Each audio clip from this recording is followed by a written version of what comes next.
Hi, this is a super long video, so I hope it will be a nice one for you to keep in the background while you draw.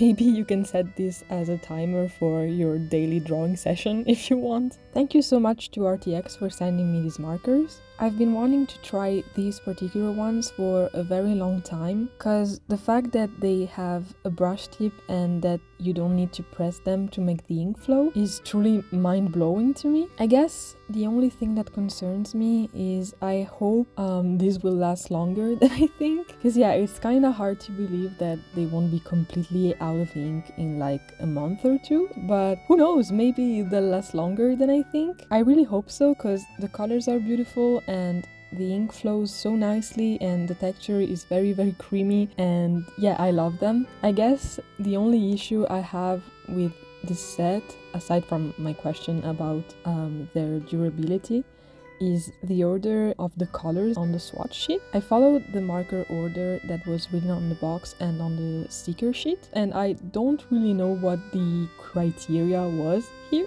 Like, this swatch sheet doesn't make a lot of sense in my head, so you'll actually see that later. I will rearrange it because it was kind of hard for me to paint and choose the colors from this one. But yeah, aside from that, I truly love these markers and I had a lot of fun drawing with them, and I hope you'll enjoy the video. So for today's drawing session, I asked my Instagram followers to give me a few ideas. And so someone asked if I could draw something related to the movie The Last Unicorn, and so I will probably draw the main character in both her human and her unicorn form. And then we have a little raccoon witch in the autumn, and this like rat with pumpkins and stars. I don't really know what I will do with that, but maybe I'll have the space to add something else. But yeah, so this is basically like the idea for the sketchbook spread that I will draw today. By the way, if you've never saw me use an iPad before, it's because I just got this one like 10 days ago or something. I got this on Back Market, so it's actually a refurbished iPad. Also the Apple Pencil is refurbished, so I got it for much cheaper than it would be otherwise. It's an iPad Air 5, and I haven't drawn a lot with it, but I mean, I made this illustration that maybe you have seen on my Instagram, and then I'm working on a few others. So I have this one with a little mermaid in the forest river and their little ducky friends, and then I have also this little thumbnail which will be for October's Patreon print. Many people always ask me what these are. I have them in a bunch of different colors, and they're the Pilot Color Eno mechanical color pencils. I got them on Amazon, I think, and I don't remember the price, but it was very cheap. I remember seeing this movie last year, I think.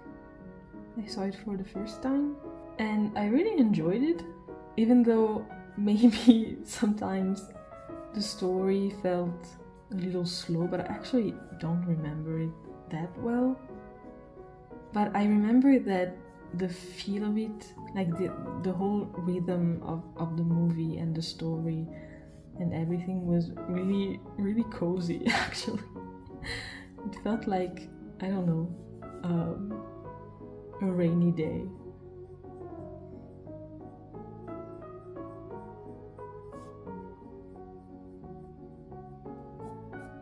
The expression is maybe kind of basic, but I also don't want to spend too much time on this, so we're just going with it. I don't know why, I always feel like my style regresses when I draw on paper.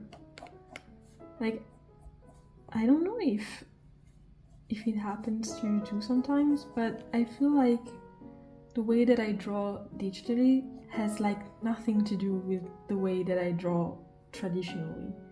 But I don't know if you can feel it as a viewer of my art, or if it's just something personal. But I don't know. Like, I feel that the super quick sketch that I made on the iPad is so much looser than whatever I'm trying to draw right now. And somehow I can't do the same thing on paper, and I don't know why. Maybe it's because digitally I'm used to like always be able to see my drawings in like different sizes, and so I always check how it's looking like from afar and when it's very tiny. And sometimes a tiny drawing is easier to control. Like, if you start drawing small, you don't get lost too much in the details, and you can just think about the basic shapes and the composition. Whereas here I'm drawing very big, like bigger than I usually draw, and so I think this is also the reason why I feel a little stiffer.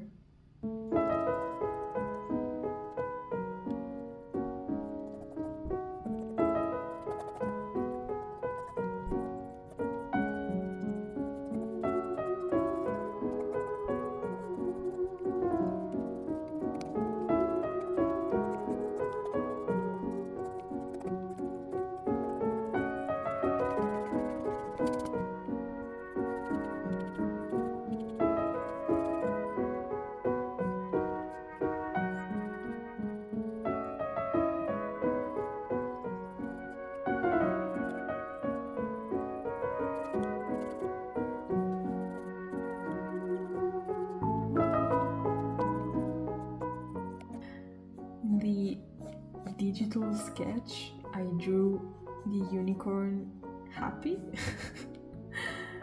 But I don't know, I'm feeling the sad vibe.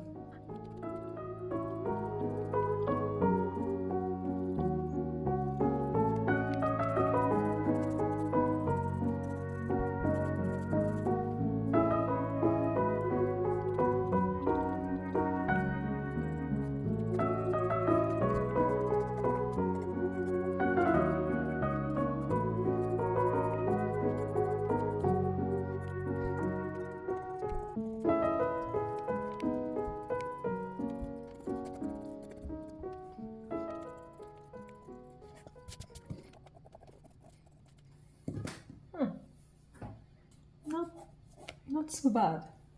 Huh. Okay.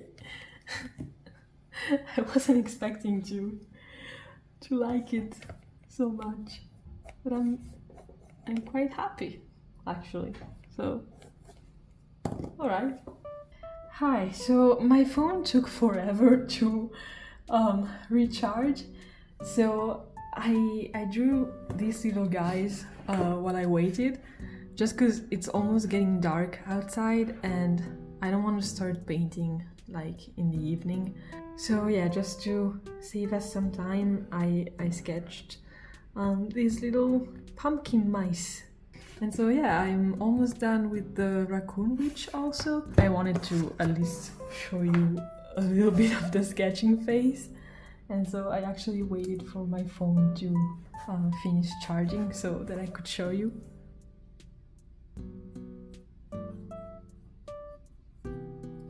I guess what I was saying earlier about having a different style for traditional media than digital media, I found that maybe I was just also a little bit rusty when I did this drawing, because it's the first thing that I drew today.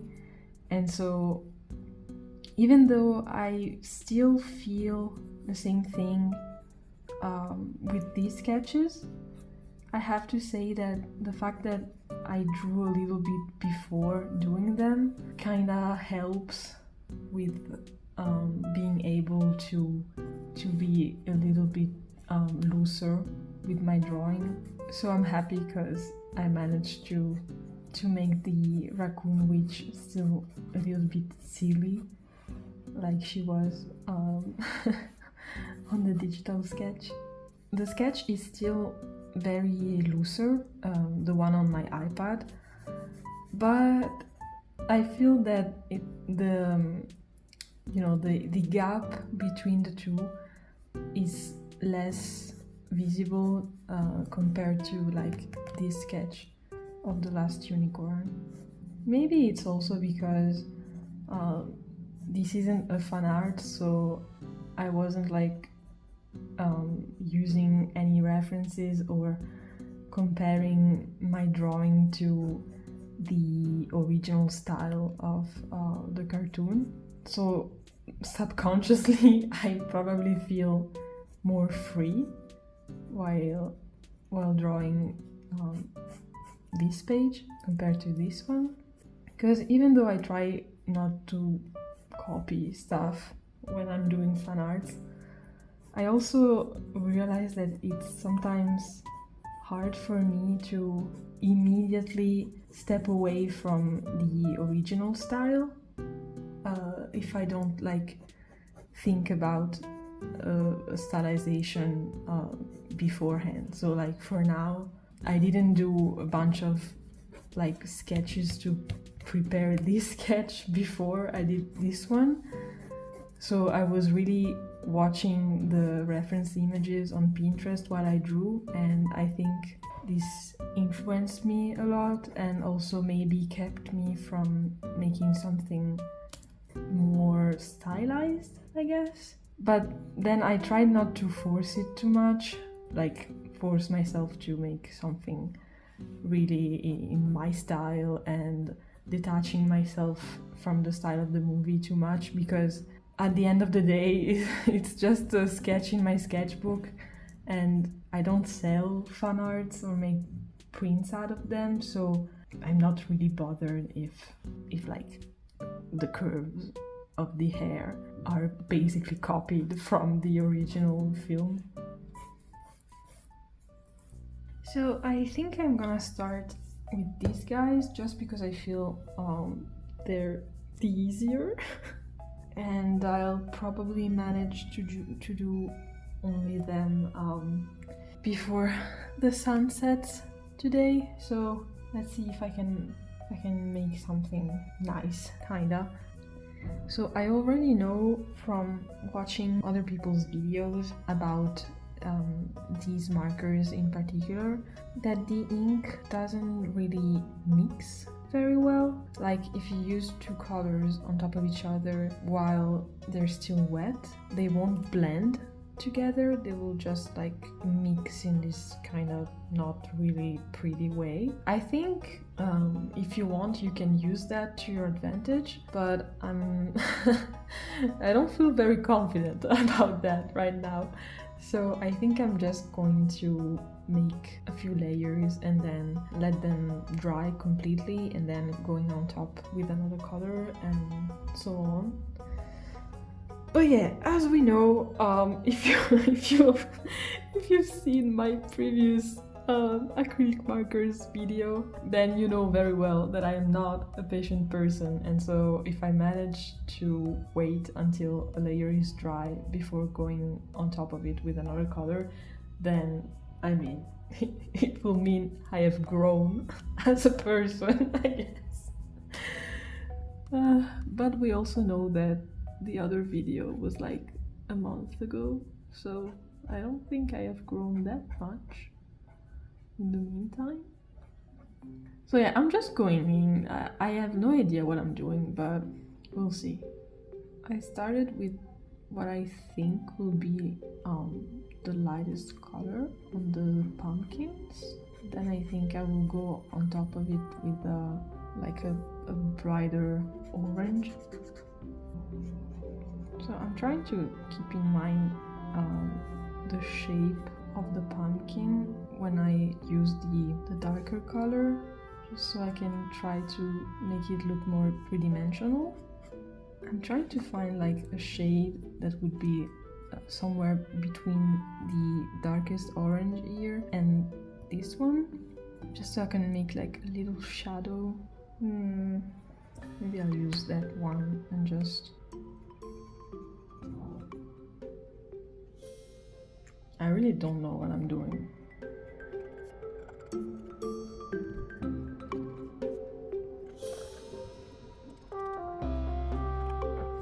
I don't know if you can see or if the room is getting too dark. I hope you can see what I'm doing, even though it's not very interesting maybe. Also, let me know if you like this kind of slower paced videos, I guess, with real-time drawing and just me kinda talking. Or if you prefer like silent videos or... Oh no! Nothing happened.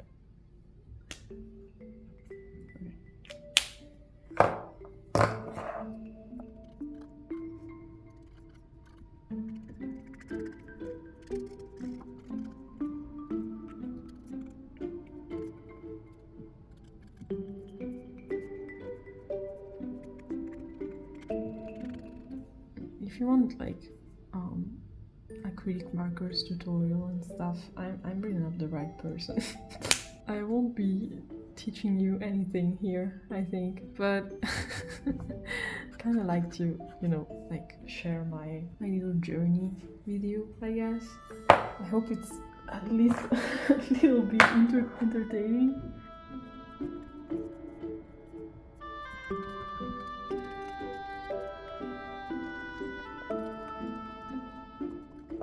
I think that they actually dry pretty fast because I'm kind of going in without making sure that everything is perfectly dry, as per usual, and I'm not having too many issues, so that's nice for me.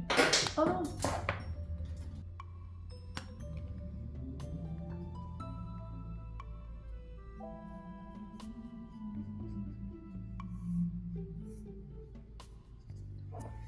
Yeah, I think I'm gonna use the purple for the shadows because there aren't really any warm, dark brown. The ones I see are very grayish, not really warm.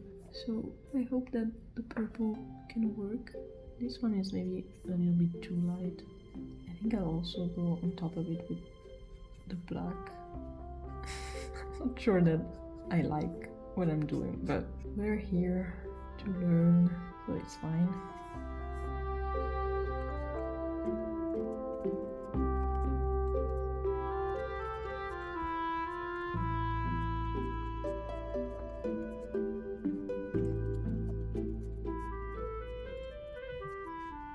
That actually kind of works.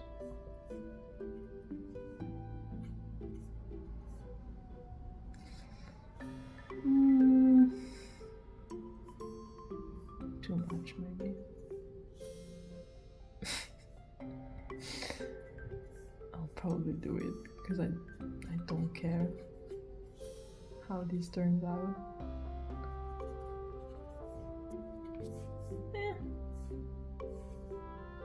That's not like completely wrong.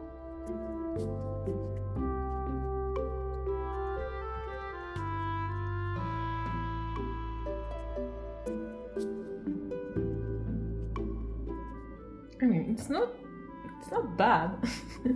It's definitely not what I was like attempting to do, but it's actually not bad. Hi, I'm back, and I realized yesterday that the reason I'm so confused about the whole choosing the right colors process is probably due to the fact that the order of the swatch sheet is kind of bothering me. Because, for example, I have a bunch of greens here and then 2 or 3 others here. And so yeah, the fact that my eye has to go through a lot of different colors to find another one of the same colors that I was looking at right here, for example, it's kind of confusing me, I guess. And so I decided I was going to rearrange this whole swatch sheet, and I think the best way to do that is if I just like cut all these different rectangles and then glue them on another sheet of paper in the right order. So I will try to do that, and then maybe this can be useful to you too if you buy the same set that I have. Because yeah, I don't know if this can be an issue for other people too, but I think I think that yeah, maybe it will help me to see the colors like in a rainbow order. This definitely won't be perfect, but I hope it is going to be helpful.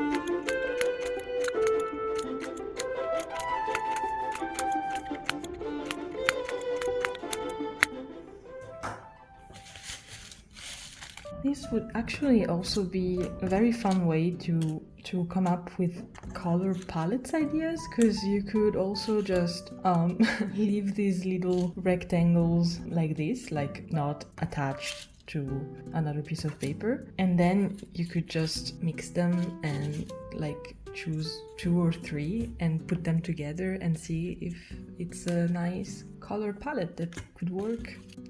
It's crazy that if I look at the colors like this, I already have the impression of having a lot more colors than I thought.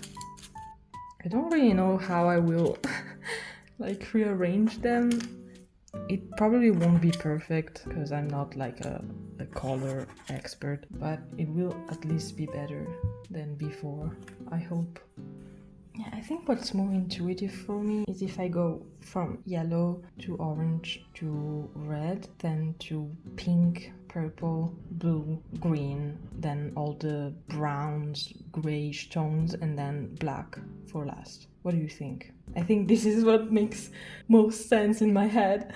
So yeah, let's try it like that.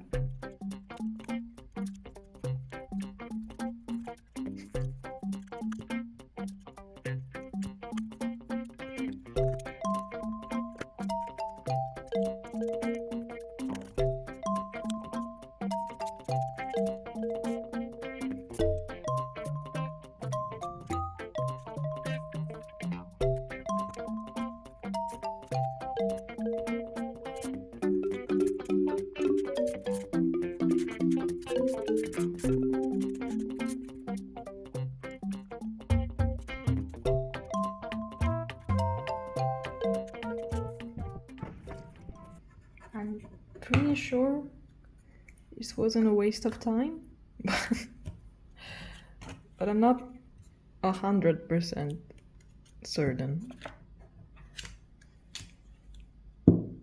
If you thought this was like a channel full of aesthetic and relaxing content, I'm sorry to disappoint you.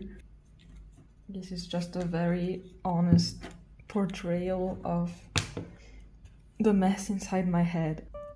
And of course, they're not even I'll do something very smart and just glue like some of this like under there, so the colors aren't just floating.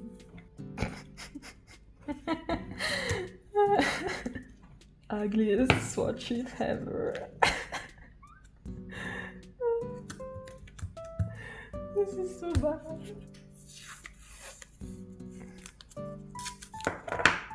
pretty and useful. I think, yeah, no, I don't have any washi tapes left on my shop, I think, but I mean, look at it and let me know if you like it, and if you'd like to get one, maybe I will buy some more and restock the shop.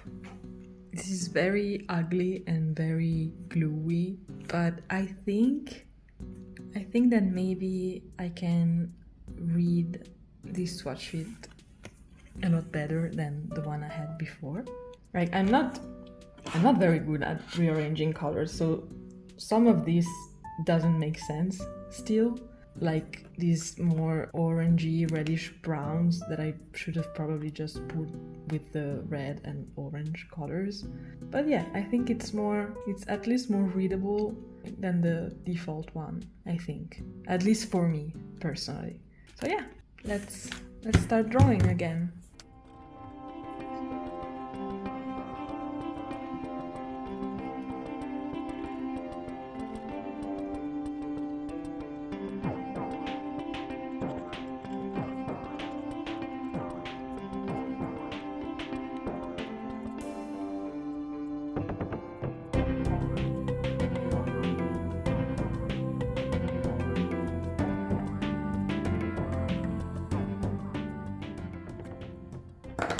It's crazy because I have access to the exact same colors as I did before, but I feel just much more confident now, even though these are also the first things I'm drawing today, so I'm also not super warmed up, I guess.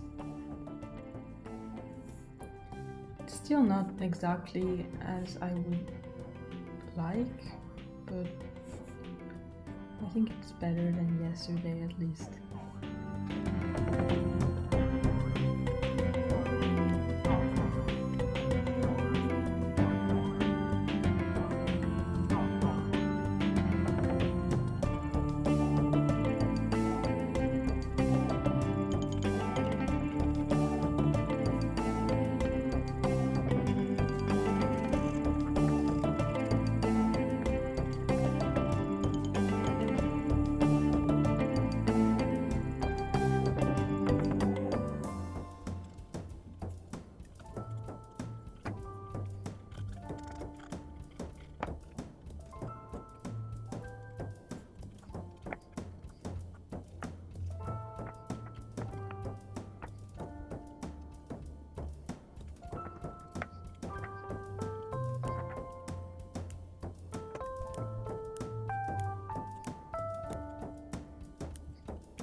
So for this one, I think that I'm going to use both alcohol markers and acrylic markers. First, I'm gonna do a base with alcohol markers and then go on top of it with the acrylic ones.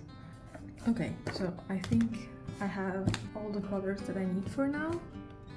Did I take the right color? Of course not. It's this one, okay. I'm trying to not go over the lines too much so that I don't erase the pencil. It's really hard to talk while you draw, I think.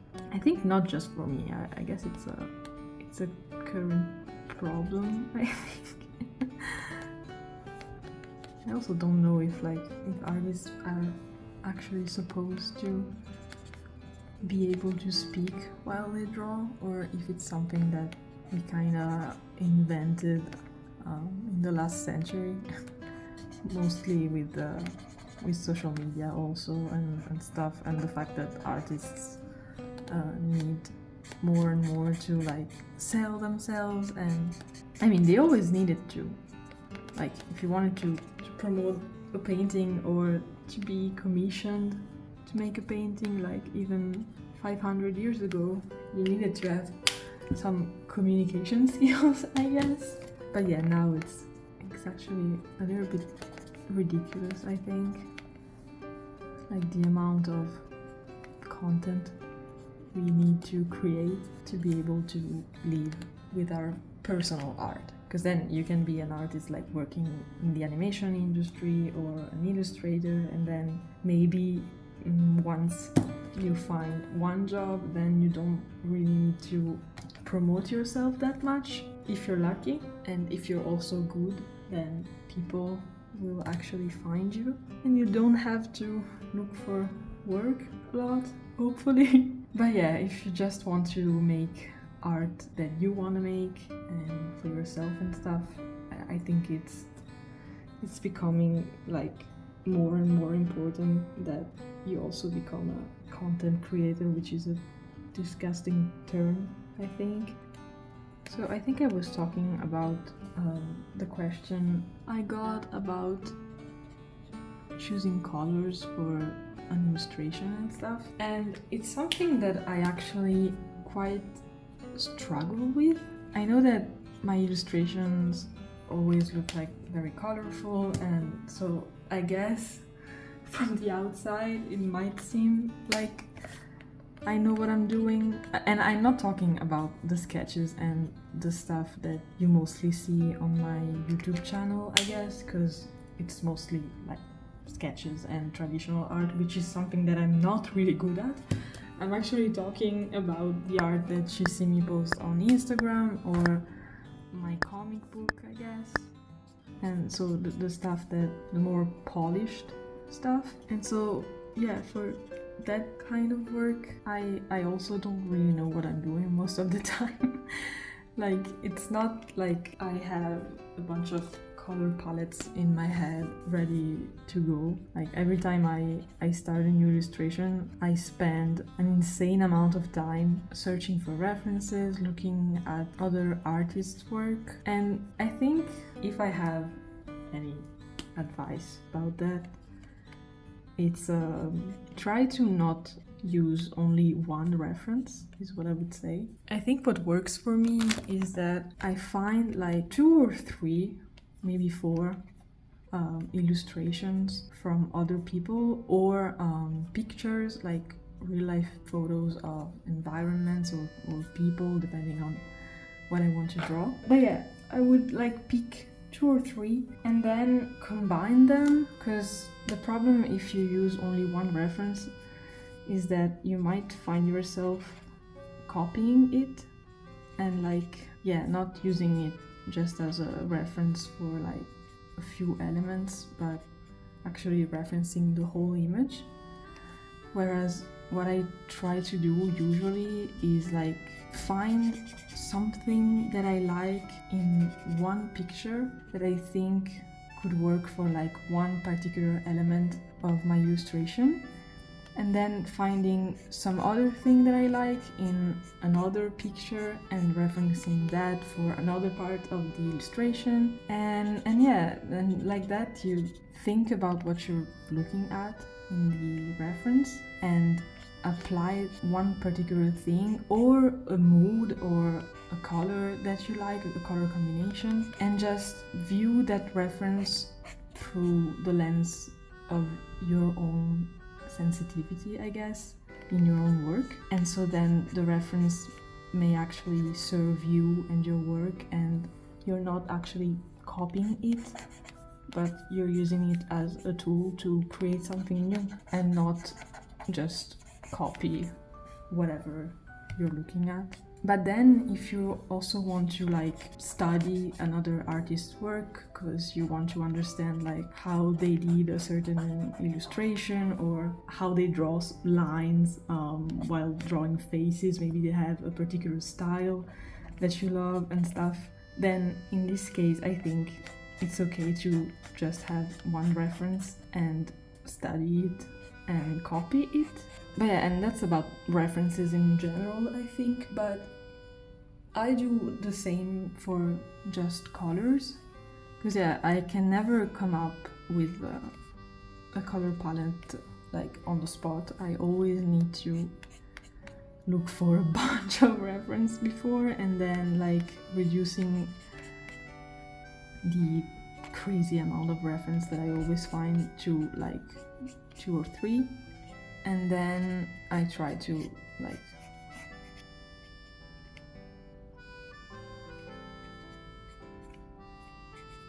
God, it's hard to talk while you draw.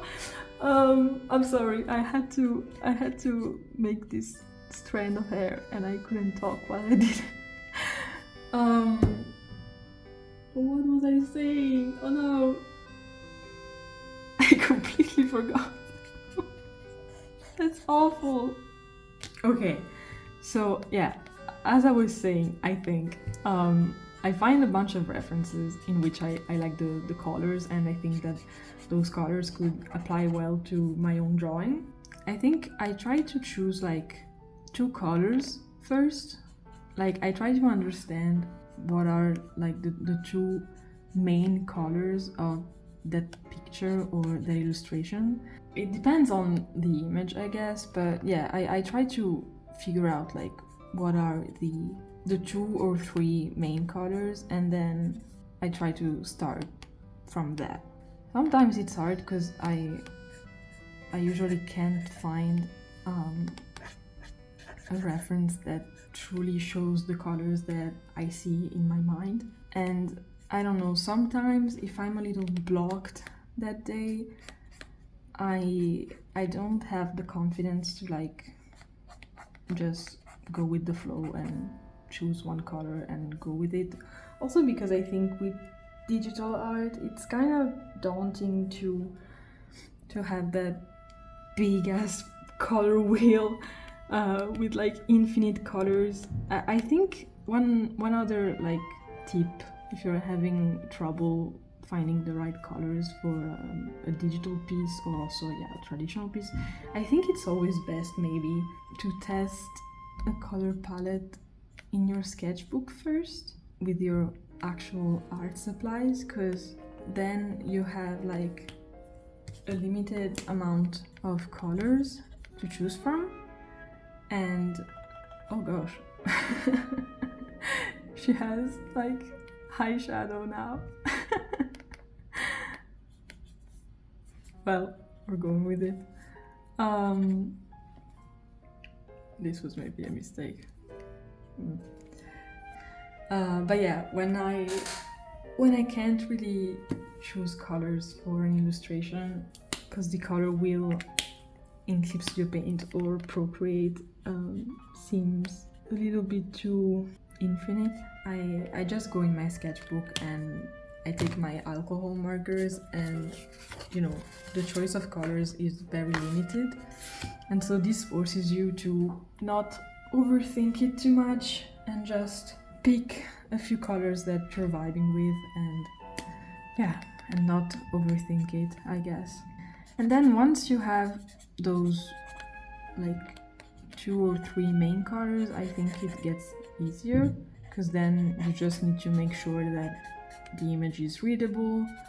Like you have to check your values, like put your drawing in black and white, and regularly check if the image is clear in black and white. Like probably, I mean, the focus point of the image, like where you want to guide the viewer's eye, will probably be either the lightest or the darkest part of the drawing. So yeah, checking the image in black and white is always good for that. And yeah, I don't really know what else to say about choosing colors, because I mean, it's something that I do very intuitively, because I never studied color theory, or I mean, I have a few books, but it's not like I watch them every day. And I went to art school, but it wasn't focused on colors, because I went to animation school and we almost never worked with colors, because I mean, it was mostly just character animation, which is like just the lines. We did some stuff for like concept art and things, but that was also mostly in black and white, I think, most of the time. I think this marker is like giving up. There's not much ink left in it. So yeah, all that to say that I'm really not a coloring expert. The stuff that I know, I think I learned it from watching other artists do their stuff.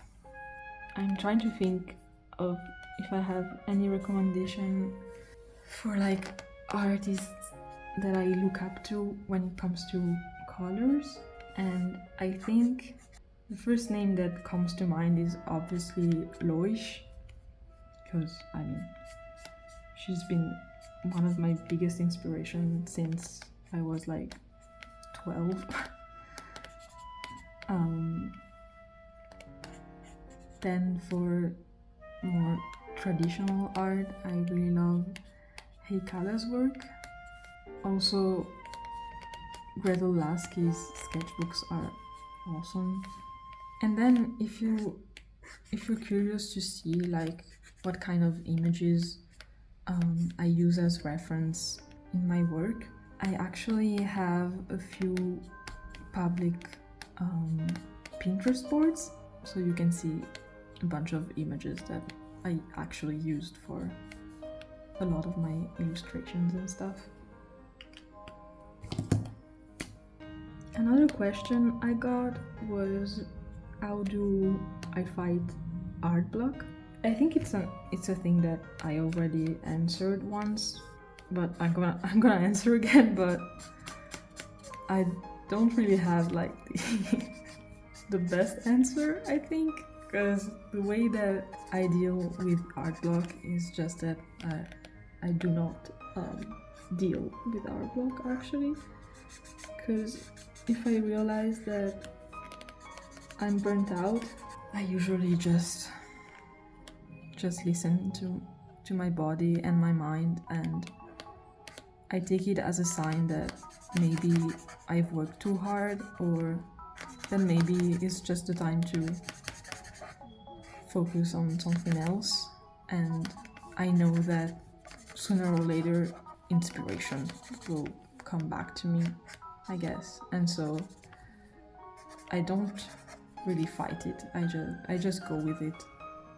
But some things that I do when like I maybe have been burnt out for a while and now I want to start drawing again, but I just maybe can't do it for some reason.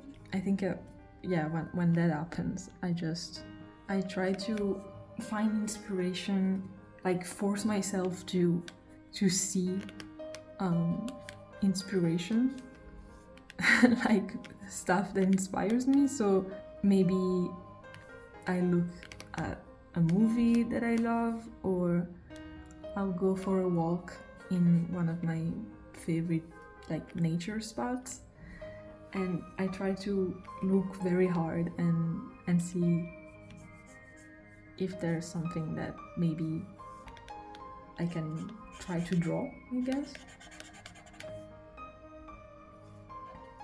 And then if there is, I'll just draw. And even if nothing good comes out of it, that's not what's important, I think. What's important is that I just draw something. Because starting over is usually like what's hard when you've been burnt out for a little bit. The scary part is just to get out of that mindset and just start to create something again. And so I think the only thing you can do is, yeah, just draw whatever. And even if you don't like it, it doesn't matter. You just need to like remind your hands that they can hold a pencil and move your wrist a certain way, and then I think that maybe the first time you do it you'll draw like shit, but maybe if you keep doing it, like after 2 or 3 drawings, then you'll get an idea for something new, and without even realizing it, you'll be out of the burnout. So yeah. Most of the time I think it's something you just have to be kind with yourself, basically. Whether it's about resting or just give yourself some grace if you're drawing like shit for a day or 2, it's okay. I think now I need to add more contrast between the human and the unicorn figure, so like more shadow where the mane and the hair meet. I'm scared.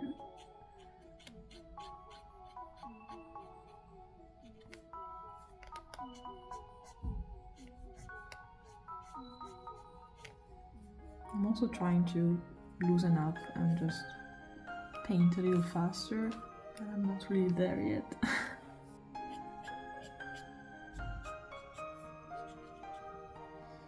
It's giving My Little Pony and I love it. Let me do a test and see how the white acrylic marker would react on the skin tone. Or maybe not the white, maybe this one. Do I want to do this? Oh gosh, I don't know. Because you can't really see it on camera, but in real life it's the skin tone is much more pink than what I see on my phone on the camera. So it's kind of bothering me. But maybe I'll just do like a little bit.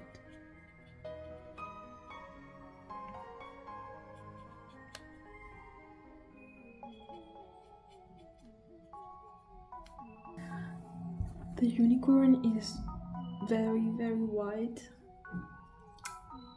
but it is white in the cartoon, so I don't really know what I could add to it. Maybe I see her on some frames that she has a shadow there. Maybe more shadows there.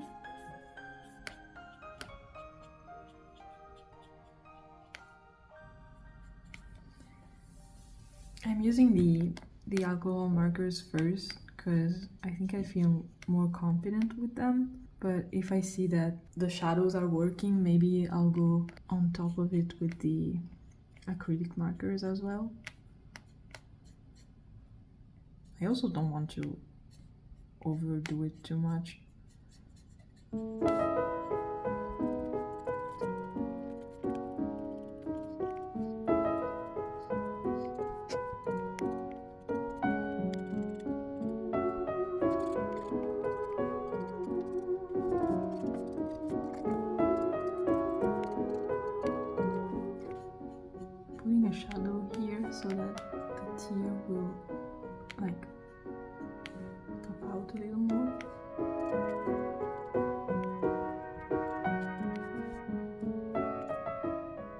quite tempted to add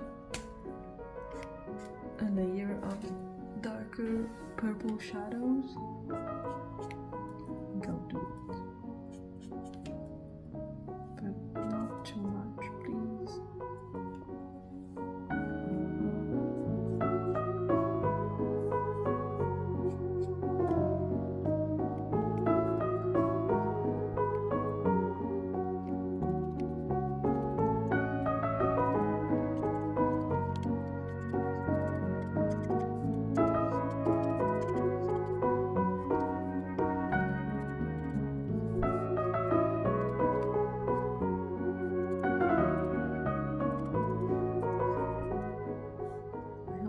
If I want to add a black line art to this or if I want to keep it softer. I really don't know.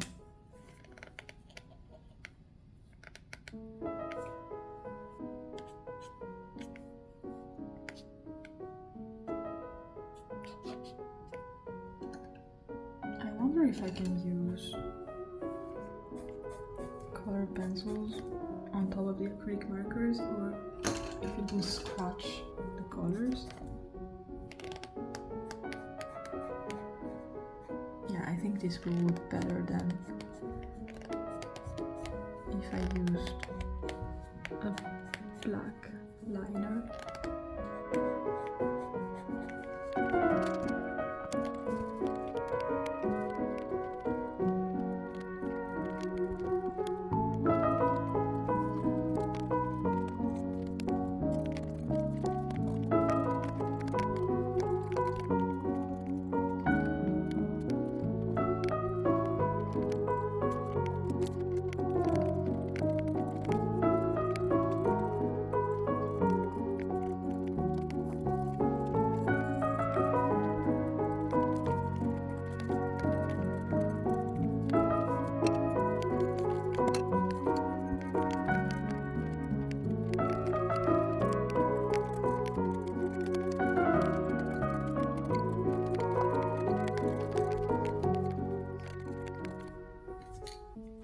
Also, it's hard to know when you're done or not. Like, I guess I could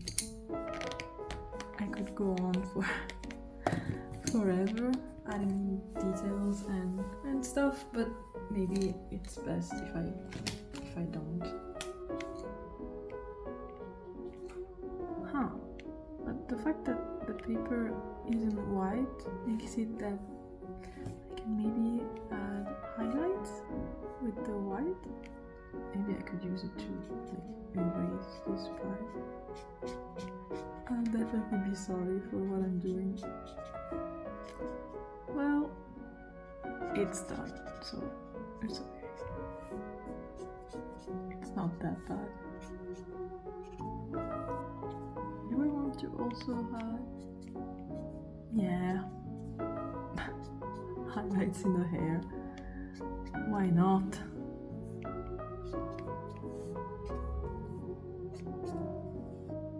Yeah, okay. I need to stop. I'm stopping? Am I stopping? Oh gosh. I really could go on forever.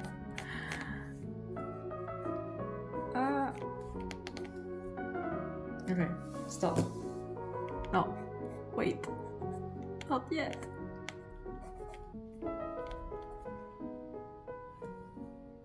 Okay, that's it. Bye. And that's the final spread. I'm sorry if I left so abruptly, but I just had to to leave. Otherwise, I never would have stopped. Thank you so much if you watched this whole video. I know it was a really long one, so I hope you had a nice time staying here with me for that long. I'll see you very soon with a new video about gouache. It will be like my first time using gouache, so it will probably be a very fun one if you like seeing me struggle, I guess. I'll finally paint that mushroom dragon that I drew like 2 videos ago. So yeah, thanks again for watching. Leave a comment if you actually watched everything, like tell me which was your favorite animated film growing up, or what's your favorite thing about fall, and I'll see you very soon. Bye!